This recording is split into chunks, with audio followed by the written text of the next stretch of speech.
武田公子ちゃんって17歳の高校生なのに求婚者が次から次へと現れてすごいのね。なんかあんのよ絶対。じいさん一人の武田院、大した財産があるとも思えんがな。いやいや、公子は孫じゃなければわしが口説きたくなるほどの美人じゃからの。世の男どもも放っておくはずはない。当然のことじゃよ。隠すなよじいさん。公子君は上杉財閥の総帥上杉貴子の孫なんだろ。だから莫大な財産を受け継ぐ彼女に求婚者が群れ集まった。違うか？なぜ？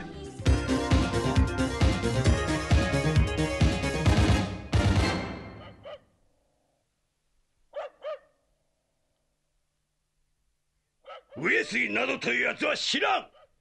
佐山さん、あんたは公子をガードすればいいんじゃ。余計な詮索はよしてくれ。あんたも頑固ね。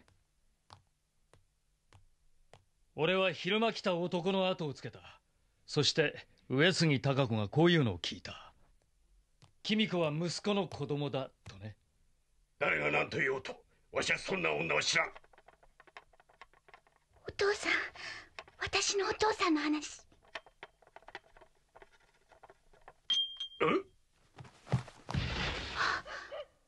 公子、そんなところで何をしとる？何ってお茶を。そんなものはいらん。早く部屋に戻って寝なさい。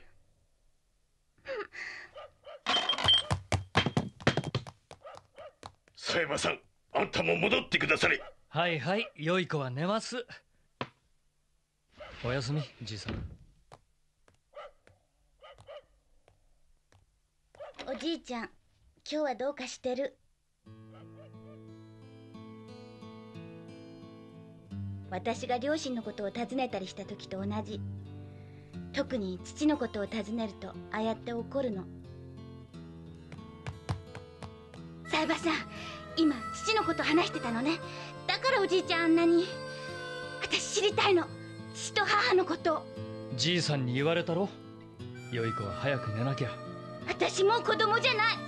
まだ小さかった頃、おじいちゃんの部屋で戸籍の写しを見つけたの。そしたら父の名があるべきところが空白に、何も書いてなかった。その時はどういうことなのかわからなかったけど、今はもうわかる。教えて、私の父は誰なの？分かった。そこまで言うのなら本当のことを言おう。君のパパは俺なんだ。やっぱりあんたなんか大嫌い。ジョークだってば怒るなよ。これがわからんなんてなんてセンスの悪い。ジョークのセンスが悪いのはお前だ、この恥知らずが。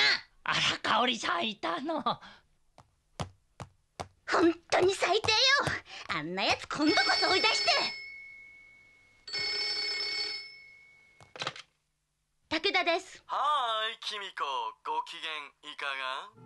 うわあ。待って切らないで。プロポーザーもしないから。今日は大事な話が。何の話よ？君にはとっても興味のある話のはずだがね。もったいつけるなら切るわよ。まあ待ちたまえ。僕らが君につきまとったのも君の父親に秘密があるからさ。それを知りたいとは思わないかね？公子のやつは一体どこへ行ったんじゃ、こんな朝っぱらから。ダメ、学校にも来てないって。じいさん、上杉のばあさん家に行ってみないか？佐山さん、まさかあのばあさんが公子をかどわかしたと？さあね。だが行けば何か手がかりがつかめるかも。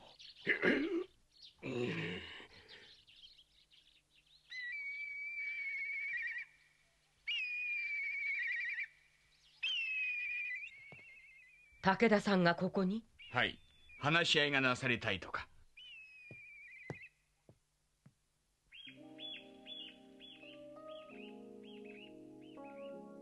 18年前、わしの一人娘はある男と恋に落ちた。あのばあさんの息子じゃ。じゃがここの主上杉貴子、娘を財産目当てに近づいた薄汚い女と罵り、息子も母親に言われるまま娘を捨て外国へ旅立った。その時すでに娘は公子を体に宿しておった。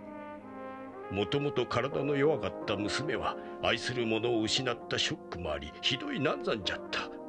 赤ん坊が助かっただけでも奇跡じゃった。その時わしは誓った。あのひどい父親のことは子供には絶対知らすまい、誰にも話すまいと。で、あれほどまでに堅くなに。風の頼りに上杉の息子が外国で死んだと聞いた。しかしわしには関係のないことじゃ。18年経った今、上杉のばあさんはどう調べたのか、君子の存在を教し、自分の跡取りになどと抜け抜けと抜かしうる。わしは娘にあんな仕打ちをしときながらな。あのうるさい求婚者どもも上杉のばあさんの差し金に違いない。わしがその話を受けないから、あんな汚い手を使って君子を自分のものにしようとしたんじゃ。求婚者、それは何のことですの、武田さん。この出よったな、腹黒ババア。落ち着けよ、じいさん。最近になって公子君と結婚したいという求婚者が多くてね。それがお宅の親族たちらしいのさ。なんですって。でもなぜ？上杉家の財産目当てさ。あんたが公子君を引き取り跡継ぎにすると聞いてね。知りませんでした。なんという恥さらしな者たち。嘘じゃ、こやつがみんな仕組んだに決まっとる。よせよ、じいさん。昔はどうか知らんが今は違うさ。18年の年月がこのばあさんの何かを変えたような気がする。今日ここへ来たのは公子君が姿を消したからだ。公子さんが？あんたのところに来れば何か手がかりがあるんじゃないかと思ってね。公子さんが？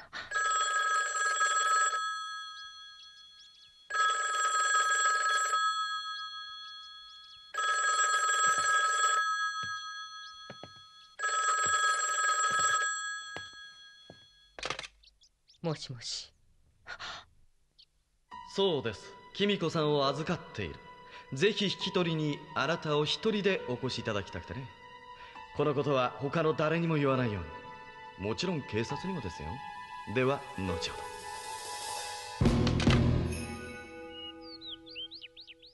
ダメだ。あんた一人で行かせるわけにはいかない。でも犯人は私と引き換えに公子さんの命は助けると。私の命で済むことなら。いや、犯人は多分親族の誰かだ。花から二人とも生きて返すつもりはないのさ。冴羽さん、今となってはあんたが頼りじゃ。あんたなら公子を助け出せる。いいかばあさん、公子が無事戻ってもあんたには会わさん。あの子の首相の秘密もあんたの存在も絶対に知らさん。もう遅いよ、じいさん。何？連中はそいつを教えると言って公子君を誘い出したんだ。そうじゃなきゃ一人で行くはずがない。私が上杉財閥の跡取り？そうとも、君は今は亡き上杉財閥の跡取り息子の子供ってわけさ。嘘よ、そんなの人違いだわ。嘘なもんか。考えてもみな、なんで何十人もの男がお前に求婚したと思う？みんなお前が受け継ぐ財産が目当てだからさ。ひどい。最低よ、あんたたち。そんなことはない。約束通り秘密も教えてあげたし、ここで実のばあさんに会わせてやろうって言ってるんだ。あんたたちの目的がそれだけじゃないってことぐらい私にだってわかるわ。そうはうまくいくもんですか。冴羽さんがきっと助けに来てくれるわ。冴羽？あのスケベ男がか？冴羽さんは確かにスケベよ。でも私のボディーガードなんだから。そうよ、冴羽さんはボディーガード。必ず助けに来てくれるわ。必ず助けに。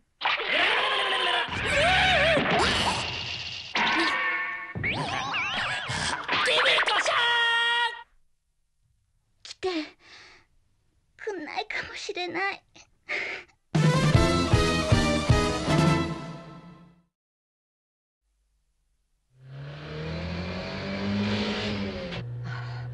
私が公子さんを巻き込んだおかげでみんな私のせいなんですわ。塩らしいことを言ってもわしは騙されんぞ。詳しく聞かせてくれないか。あの頃の私は私や息子の周りはいつも財産目当てで近づいてくるものばかりでした。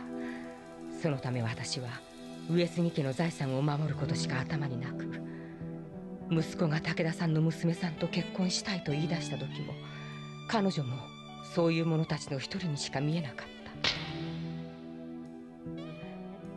た。私は結婚に猛反対し、なんとか二人を別れさせようと。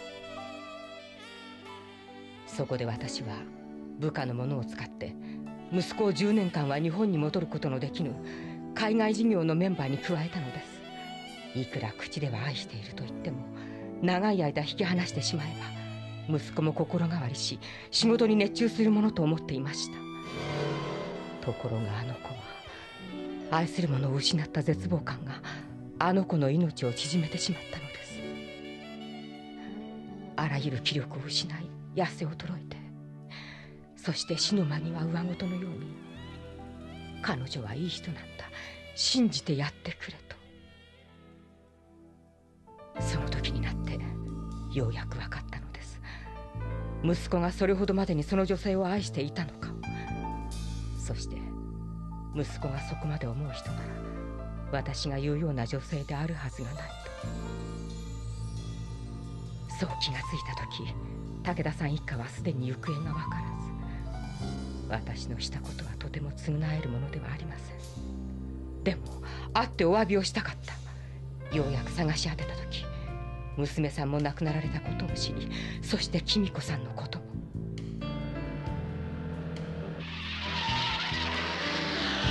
ぜひお二人を私のもとにお呼びして、公子さんには上杉家を継いでもらおうと。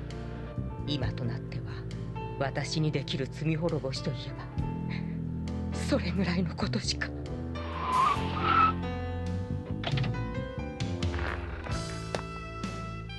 みんなはここで待ってるんだ。待ってください。私に行かせて。私が行く方が彼らも油断をするでしょう。上杉さん、危険だわ。いいえ、私が行かなければ。オッケー、じゃあ手伝ってもらおうか。亮、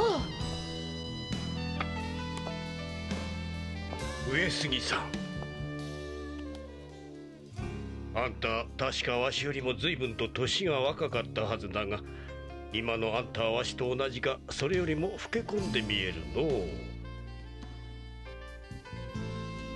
あんたもこの18年随分辛い思いをしたようじゃのう。わしの方が公子がいた分マシだったのかもしれん。武田さ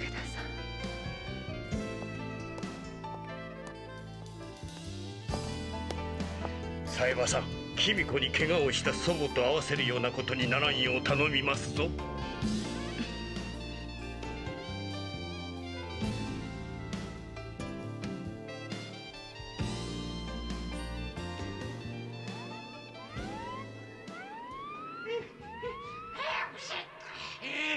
夜になると冷えるな。兄貴来たぜ。ばあさん一人だけだ。来たか。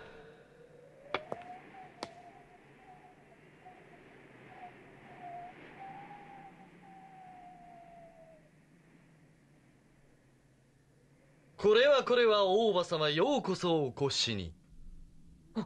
お前たちが、この恥知らずどもが。公子さんは無事でしょうね。ああ、ピンピンしてる。会いたかったら早くこっちへ行きな。よーし、すぐに行ってやろう。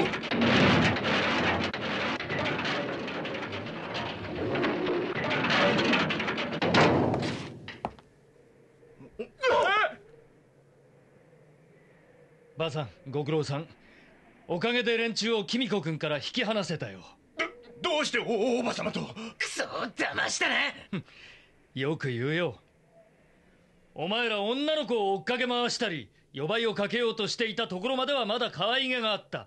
その程度なら俺もよくやるしな。そうそう、特に夜ばいはいい。あのスリルとサスペンス、あの充実感、これこそ生きる喜びに涙するほどよよ。いや、それは置いといてだ。俺の目的は常に純粋だった。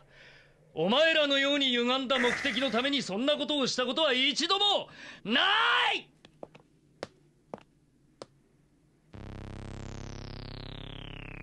さあ、キミコ君を返してもらおうか。この大層なこと抜かしやがって。お前だって金目当てにばあさんとガキ。おい、オッケー。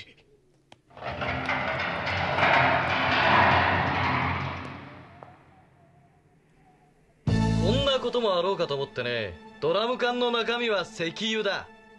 それ以上近づけばこの手榴弾に結びつけた紐を引っ張る。あっという間に娘は炎に包まれるってわけだ。冴羽さん。ヘイベイビー見ろよ。あれがお前の母さんを追い払った鬼ばあさんだ。こりゃ劇的対面ってやつだぜ。あの人が私の祖母。キミコ。さあ、その銃を捨てろ。さもねえと爆発させんぞ。やってみろ。俺は銃も捨てんし歩みも止めん。何？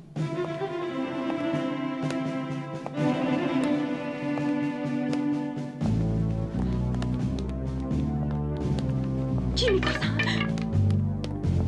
キミコさん。兄貴、やめろ。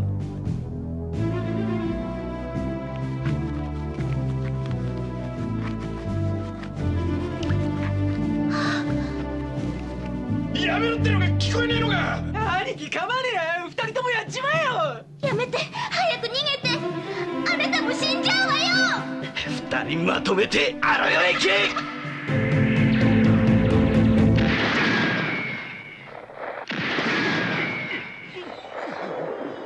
あれ、やけに音が小さいような。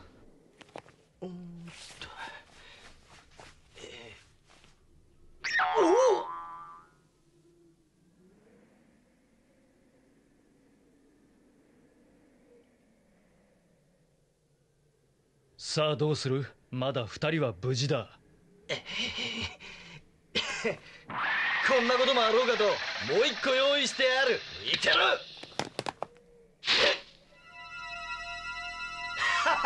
これで真っ黒焦げだ。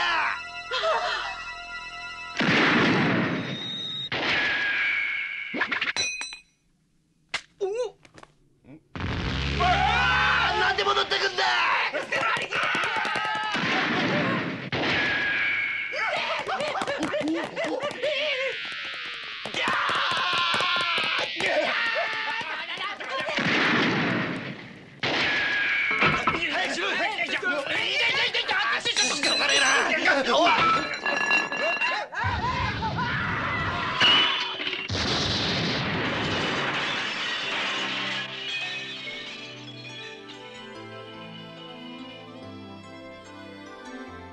ありがとう、冴羽さん。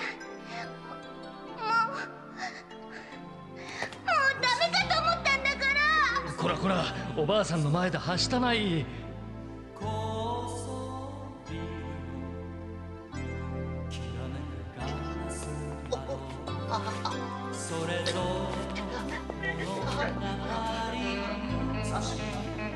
だから俺らにやったって。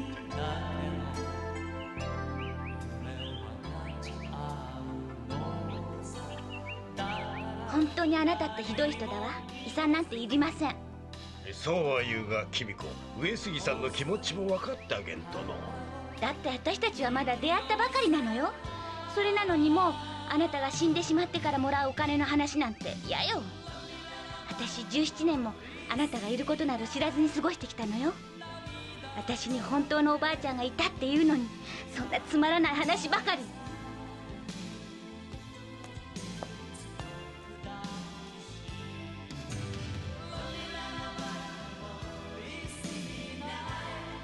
ひどいわ。これまでの17年間を取り戻す方が先でしょ。おばあちゃんとおじいちゃんと私3人で。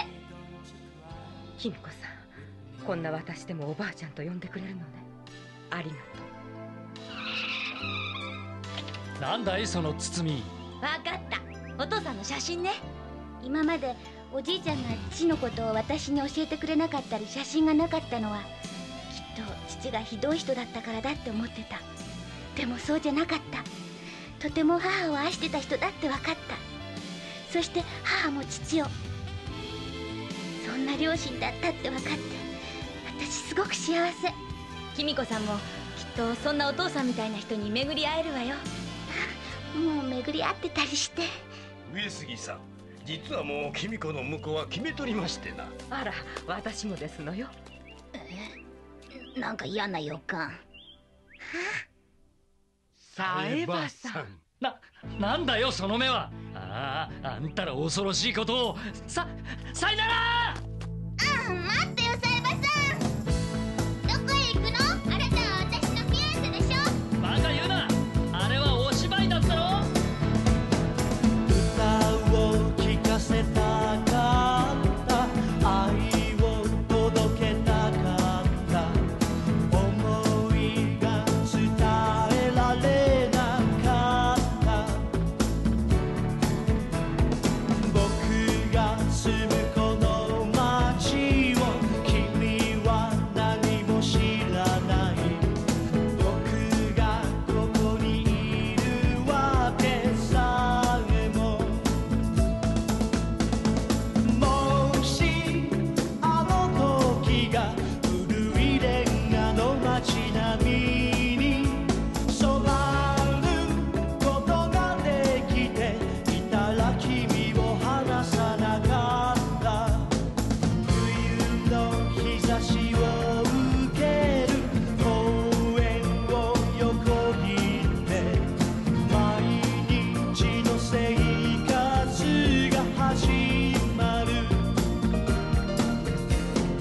時が止まったままの僕の心を2階建てのバスが追い越してゆく。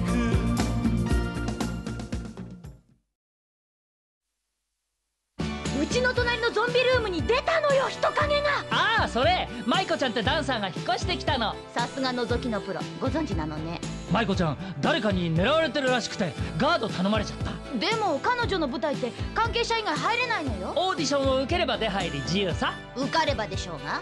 シティハンター2新宿サクセス物語、お隣さんは美人ダンサー前編。見ないと出るぞ。